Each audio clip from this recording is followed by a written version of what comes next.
Oke adik-adik, sekarang kita lanjutkan lagi soal yang berhubungan dengan gambar lagi, soal nomor 2. Oke, sebenarnya selain menggunakan yang tadi nomor 1, di soal yang kalau kalian disuruh menggambar, sebenarnya ada 3 tahapan ya. Tahapan yang pertama adalah memotong sumbu X, itu artinya Y-nya nanti diganti 0. Terus yang kedua, memotong sumbu Y, berarti nanti X-nya yang diganti 0. Dan yang ketiga, cari titik puncaknya. Oke. Nah, mencari titik puncak itu simbolnya X puncak, Y puncak. Lah, rumusnya X puncak itu sama dengan sumbu simetri, rumusnya min B per 2A. Sedangkan Y puncak itu ada rumus min D per 4A. Apa itu Kak D? D itu diskriminan. D itu diskriminan. Diskriminan itu rumusnya B kuadrat min 4AC. Nah, sekarang kita akan coba mengerjakan soal nomor 2A. Gunakan langkah-langkah yang ada di sini.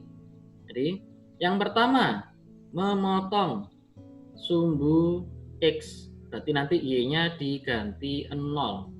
Berarti langsung saya masukkan yang A itu. Nah, itu kan soalnya Y sama dengan X kuadrat plus 5. Oke.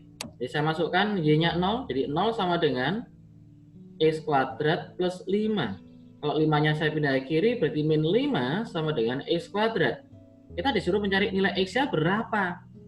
Nah, karena di sini X kuadrat sama dengan min 5, otomatis tidak ada nilai X yang memenuhi. Loh, kok itu Kak? Nah, kalau X-nya kamu masukkan, bilangan yang dikuadratkan itu hasilnya selalu positif. Nah, ini kok negatif? Berarti tidak ada yang memenuhi. Ya, apa artinya? Berarti dia tidak memotong sumbu X. Oke, dia tidak memotong sumbu X. Berarti nanti kemungkinannya gambarnya adalah kalau nggak ke atas sumbu X atau di bawahnya sumbu X. Yang paling tepat nanti bagaimana? Yang paling tepat adalah karena A-nya positif, berarti yang paling tepat adalah yang atas. Yang bawah salah. Oke, ini baru yang langkah pertama. Langkah yang kedua, memotong sumbu Y. Kalau motong sumbu Y berarti X-nya diganti 0 dong. Berarti Y sama dengan X kuadrat. Berarti 0 kuadrat ditambah 5. Berarti Y sama dengan 5. Nah, gitu. Oke. Berarti nanti titik potongnya memotong sumbu Y-nya di angka 0,5. Kemudian terakhir, cari titik puncaknya. Jadi kita terusin aja. Cari titik puncak. Cara mencari titik puncak tadi kan cari XP-nya dulu, yaitu X puncak, Y puncak. Jadi cari X puncaknya dulu. X puncaknya itu rumusnya min B per 2A.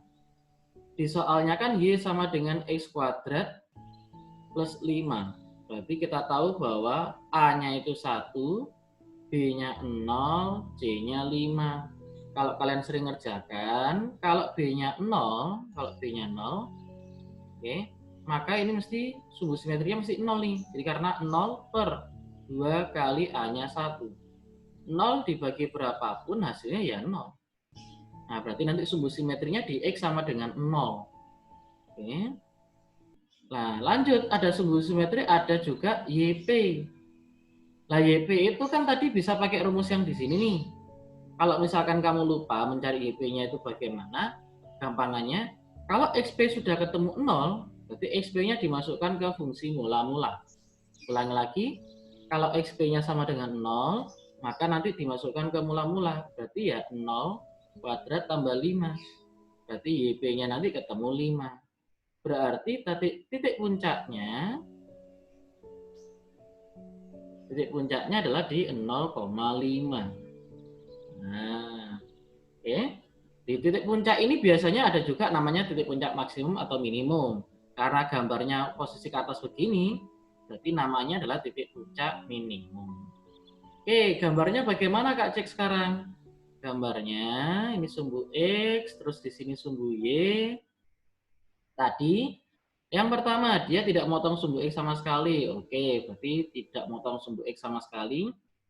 Terus motong sumbu Y di angka 0,5. 0,5 di sini. Lah, titik puncaknya juga 0,5. Oke.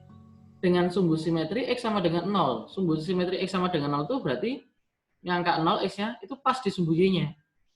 Kalau misalkan sumbu simetrinya X sama dengan 1, itu artinya ini ada angka 1, terus diginikan. Itu namanya begitu ya. Oke, jadi kembali ke soalnya tadi. Karena kan sumbu simetrinya 0. Maka 0 itu ada di sini pas di sumbu Y. Oke, sekarang kita review. A-nya karena positif berarti gambarnya ke atas. Tidak memotong sumbu X sama sekali. Kemudian sumbu simetrinya di X sama dengan 0 berarti pas di sumbu Y. Titik puncaknya di 0,5 di sini. Maka nanti kalau kita gambar begini. Kan ke atas ya, jedok terus balik. Jadi ulang lagi ini, jedok terus balik. Oke, itu gambarnya untuk yang 2A.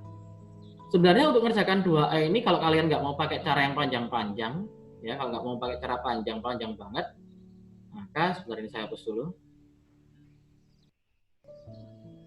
Nah, saya coba pendekkan dulu. Jadi tadi kan begini nih misalkan. Nah, kalau nggak mau pakai cara yang panjang-panjang, kalian tadi kan sudah belajar yang namanya ini. Jadi kalian sudah belajar yang namanya garis sumbu itu fungsi kuadrat. Grafik fungsi kuadrat Y sama dengan S kuadrat toh. Nah, kalau ada belakangnya ada angka plus 5 itu artinya digeser ke atas. Ke atas sejauh 5. Berarti nanti ini ada angka 5, maka kalau digeser ke atas itu nanti begini. Jedok balik. Jadi sebenarnya posisi kemiringannya juga posisi sama nih. Ya ini lengkungannya ya. Nah, gitu aja nih. Sudah selesai. Jadi nggak pakai yang cara panjang-panjang begini, wah panjang banget. Kalian kalau ada diketahui A sama C-nya saja, maka ingat-ingat dengan yang tadi. Gambarnya Y sama dengan S kuadrat. Kalau seandainya di sini ada plus 5, berarti digeser ke atas sejauh 5. Gitu ya, selesai deh. Nah, itu kalau kita nggak pakai cara ya. Oke, itu ada deh untuk cara gambar grafik untuk soal yang 2A. Untuk soal yang 2B bagaimana Kak? Nanti Kak Cek akan ajarin tidak menggunakan cara panjang tapi yang cara yang langsung. Oke? Jangan lupa tonton terus videonya.